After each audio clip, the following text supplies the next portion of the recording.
एक इंस्टीट्यूशन जिसका नाम है देवबंद, जो सहारनपुर में है उत्तर प्रदेश में, उसने अपने कुरान शरीफ की एक आयत को ही टेम्पर कर दिया, क्योंकि उससे वही सूट करती। उनको पता हिंदू पढ़ते नहीं, और बाकी लोग उसे हरे कपड़े में लपेट के रख देते हैं, जो दिल चाहे को कुरान शरीफ के नाम पे। सुप्रीम कोर्ट के फैसले के सामने उस देश के दंगाई मुसलमान, उस देश के वो मुसलमान जो इस संविधान पे यकीन नहीं रखते थे, जो सुप्रीम कोर्ट पे यकीन नहीं रखते थे, इतना दबाव बनाया कि आधुनिक युवा प्रधानमंत्री, कंप्यूटर युग का प्रधानमंत्री ने पार्लियामेंट में लाके सुप्रीम कोर्ट के फैसले को बदल दिया। यह दुनिया में पहली बार हुआ। एक 70 साल की बूढ़ी औरत जिसको फैसला सुप्रीम कोर्ट ने उसके हक में दिया, लेकिन इस देश में राजनीति और वोट बैंक के दबाव में आपने पार्लियामेंट में लाकर उस फैसले को बदल दिया कि एक खास वर्ग और खास सोच के लोगों को आपको अपील करना था। लेकिन मैंने कहा कि कुरान मजीद में बहुत सारी बातें लिखी, जो मेरे रेफरेंस की है वो मैं आपको बताऊं। उसी कुरान मजीद में लिखा है,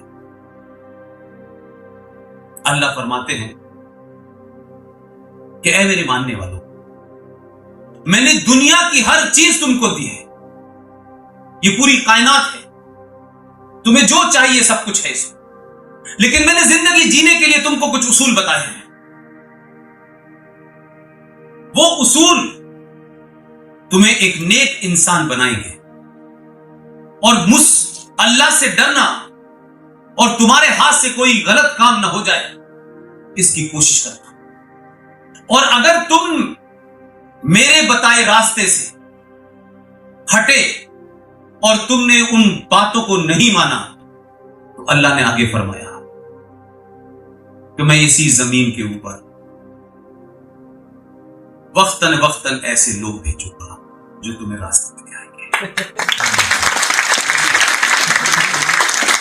ये नहीं कहा कि AK-47 से तुम्हें मार देंगे, ये कहा कि मैं लोग भेजूंगा, तुम मेरे रास्ते से भटक गए, तुम ईमान से भटक गए, तुम रमजान से भटक गए, तुमने ईद का बकरा बाजार से खरीदा 3 दिन पहले और काट के कहा कि हमने अल्लाह को कुर्बानी दे दी, बड़ा एहसान कर दिया। अल्लाह ने कुर्बानी में ये मांगा कि जो सबसे निजी चीज है,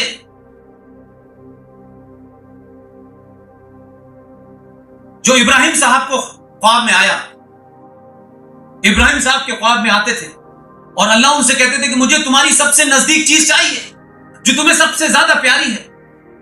वो अपनी बेगम साहब के पास गए, उन्होंने कहा कि मुझे 3-4 दिन से अल्लाह ख्वाब में आ रहे हैं और वो मुझसे सबसे प्यारी और मेरे जो नजदीक है उसे मांग रहे हैं। तो उनकी वाइफ ने कहा कि हमारे पास कुछ भी नहीं है, वो गरीब लोग थे, एक बेटा है इस्माइल, आप इसको दे दीजिए। तो उन्होंने अपने बेटे को यह पूरी वाकया बताया कि अल्लाह ऐसा ऐसा मुझसे कह रहे हैं।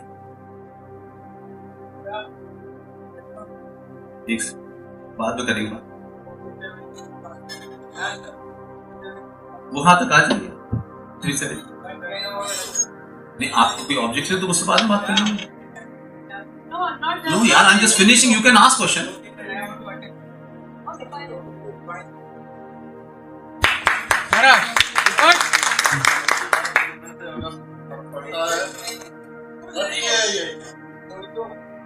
ठीक ठीक, नो प्रॉब्लम। मैंने कहा जो भी सवाल पूछना चाहें मैं यही हूं। तो इस्माइल साहब से जब उन्होंने कहा अपने बेटे से कि मैं तुम्हें अल्लाह की राह में कुर्बानी देने जा रहा हूं, देखिए कुछ रेफरेंस की इसलिए जरूरत है इस देश के अंदर कि लोग सुनना नहीं चाहते हैं, उनके कानों को वही अच्छा लगता है जो वो 70 साल से झूठ सुन रहे हैं।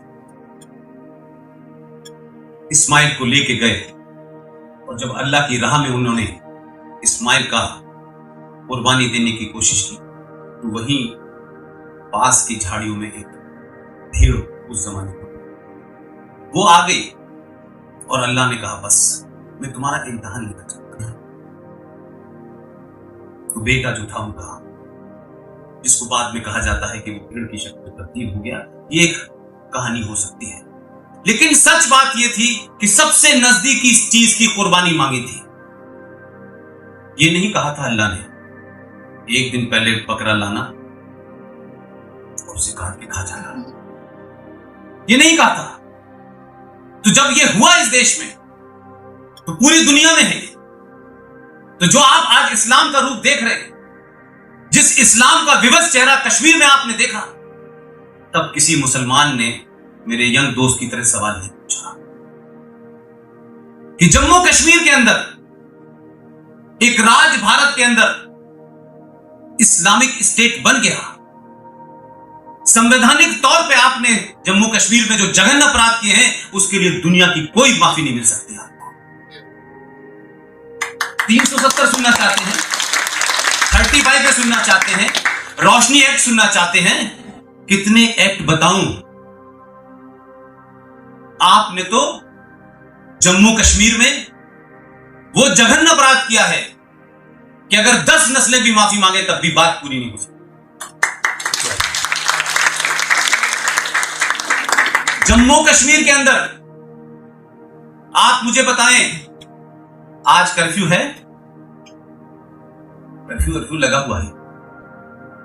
आज पूरे देश में एक चर्चा क्या हो रही है कि जम्मू कश्मीर में नेट नहीं चलता। आपका सोशल लेवल इतना हाई चला गया है कि नेट न चढ़ने पे चिंता हो रही है।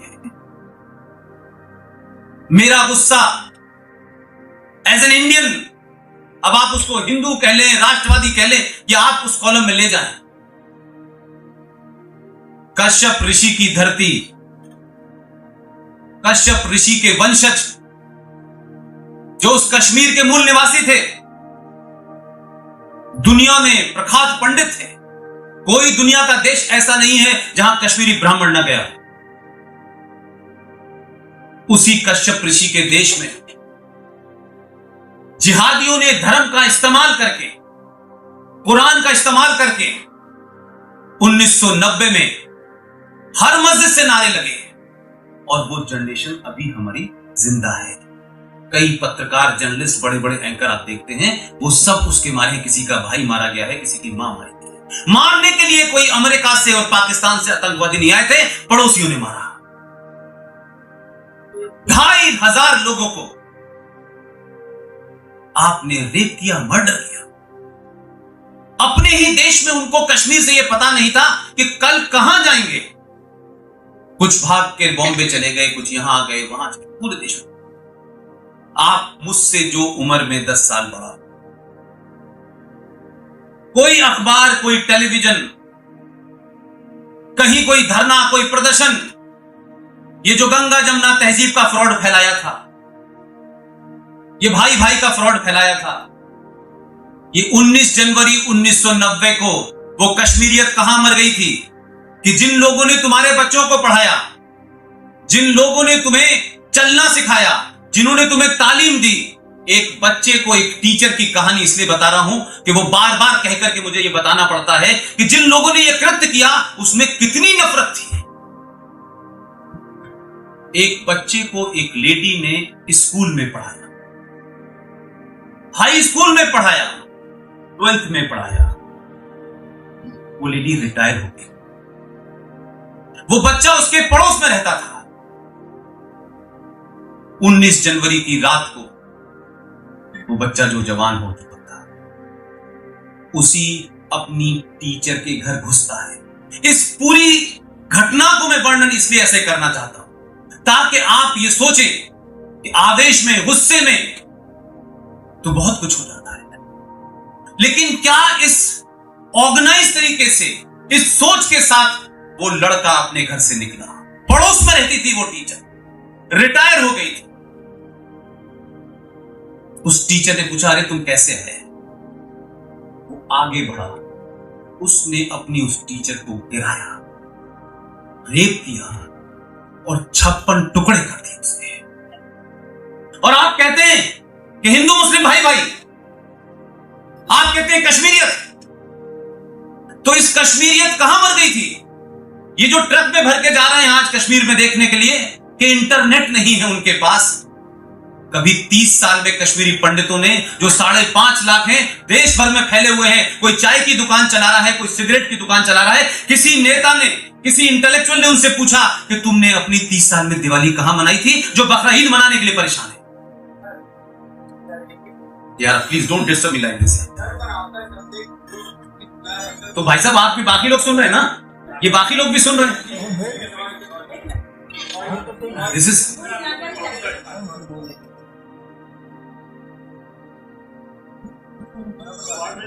नहीं, इशू ये नहीं है भाई। अगर there is some question you ask me, मैं आपको बात वही कह के चला जाऊं जो नेता कहते हैं, तो मेरा ये एजेंडा नहीं है। मैं ये देश भर में कोशिश इसलिए नहीं कर रहा हूं कि किसी को कोई राजनीतिक पद चाहिए। मेरी जिंदगी के बारे में सबको खुला पता है। मैं सब कुछ छोड़ के जीवन में यहां आया हूं, और मेरी कोशिश है कि सच बात को सच समझने के लिए सही हिस्ट्री आपके सामने की बताऊं। मैं 5000 साल पुरानी हिस्ट्री नहीं बता रहा आपको, लेकिन अगर आप कल की हिस्ट्री भी नहीं सुनना चाहते तो ये अफसोस की बात है कि आप वही सुनना चाहते हैं जो आपको अच्छा लगता है। तो भाई अब मैं वो कहने वाला नहीं, वो नहीं मैं कहने वाला।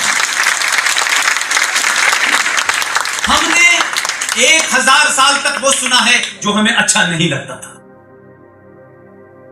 हमने उसके बावजूद भी कोई ऐसा कृत्य भारत के इतिहास में, इस 1000 साल की संस्कृति में कोई बता दे कि हमने ऐसा कोई कृत्य किया है तो हम मान लेते हैं।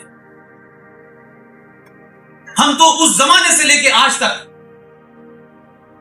सब कुछ होने के बावजूद भी हमने शिकायत नहीं की। और जिन लोगों को मेरी बात बर्दाश्त नहीं हो रही है उनसे एक और सवाल है कि जम्मू कश्मीर के उस वैली में जहां 7% पॉपुलेशन है, टोटल पॉपुलेशन जम्मू कश्मीर की, वहां की सिर्फ 7% पॉपुलेशन में 100% अब मुसलमान रहते हैं। 5.5 लाख कश्मीरी पंडितों को जब मारा जा रहा था, तो क्या आप समझते हैं कि वो इतने कायर थे, इतने डरपोक थे? उनके हजारों साल पुराने संस्कार ने उनको अलाउ ही नहीं किया। अगर उस 5.5 लाख लोगों में से 100 लोग हथियार उठा लेते तो आधा कश्मीर बच जाता। लेकिन फिर भी वो आतंकवादी नहीं बने, उन्होंने बदला नहीं लिया। और इस देश की मेजॉरिटी हिंदू सरकार, चाहे इसकी रही हो चाहे उसकी रही हो, फिर भी बदला नहीं लिया। ये करेक्टर है हमारा कि जिन लोगों के भाई बहनों ने कश्मीरी हिंदू पंडितों को मारा, उनके बेटे बॉम्बे में, गुजरात में, हरियाणा में, राजस्थान में हजारों लाखों की नौकरी कर रहे हैं। लोगों को पता है कि इनके घर वालों ने क्या किया, लेकिन इसके बाद सरकार का रुख देखिए और समाज का रुख देखिए और हमारा चरित्र देखिए। सरकार ने हर राज्य में एक नोडल ऑफिसर अपॉइंट किया कि किसी भी कीमत पर इस राज्य में जो कश्मीरी लड़का कश्मीर का आपके यहां काम कर रहा है नौकरी, उसको नुकसान नहीं होना चाहिए। और उसके लिए डीएम को डायरेक्ट मैसेज दिया गया है कि अगर रात में भी आपको खबर मिले कि किसी कश्मीरी लड़के के साथ कोई जाति, कोई गाली, कोई गलौज हो गई हो, तो आपको रात में अटेंड करना है। ये हमारा चरित्र है। ये डिफरेंस दिखाने के लिए मैं नहीं कह रहा। किसी देश के अंदर 2 निशान, 2 प्रधान, 2 विधान थे कि नहीं थे? जम्मू कश्मीर का संविधान था कि नहीं था? आपने जम्मू कश्मीर में जो किया है उसको मैं समझाना चाहता हूं, इसलिए इतनी लंबा रेफरेंस देना पड़ रहा है मुझे। क्या किसी मुसलमान ने इस पूरे देश में अक्रॉस द बॉर्डर कोई धरना किया? कश्मीरी पंडितों के साथ जाती हुई है? ये ईमानदार कोशिश कहां है? तो ये जो फ्रॉड है ना इस देश के अंदर, कुछ लोग बुरे हैं तो अच्छे कहां हैं? कहां हैं अच्छे? तो अच्छे ही तो प्रॉब्लम है मेरी। देश में कोरोना के नए मामलों की रफ्तार थमती नजर आ रही है। बीते 24 घंटे में कोरोना के 83,876 नए मामलों की पुष्टि हुई है। इस दौरान 1,99,054 मरीज रिकवर हुए हैं और 895 मरीजों की मौत हुई है। अभी देश में 11,08,933 एक्टिव केस हैं। कोरोना से अब तक देश में 5,02,874 मरीजों की मौत हो चुकी है। साथ ही पॉजिटिविटी रेट 7.25% पहुंच गई है। रविवार को देश में 1,07,474 नए मामले दर्ज किए गए और इस दौरान 865 लोगों की मौत हुई थी। रविवार को 2,13,246 लोग रिकवर हुए थे, रविवार को देश में एक्टिव केस की संख्या 12,25,011 थी। साथ ही रविवार को पॉजिटिविटी रेट 7.42% पहुंच गया था। देश में शनिवार को कोरोना वायरस के 1,27,952 केस सामने आए थे और 1,059 लोगों की मौत हुई थी, जबकि शुक्रवार को 1,49,394 केस आए थे। देश में पॉजिटिविटी रेट अब 7.98% है, जो घटकर 7.25 हो गया है। दोस्तों, अगर आपको वीडियो पसंद आया है तो वीडियो को लाइक अवश्य करें। चैनल पर पहली बार आए हैं तो चैनल को सब्सक्राइब करना ना भूलें। मिलते हैं अगली वीडियो में, तब तक के लिए जय हिंद, जय भारत।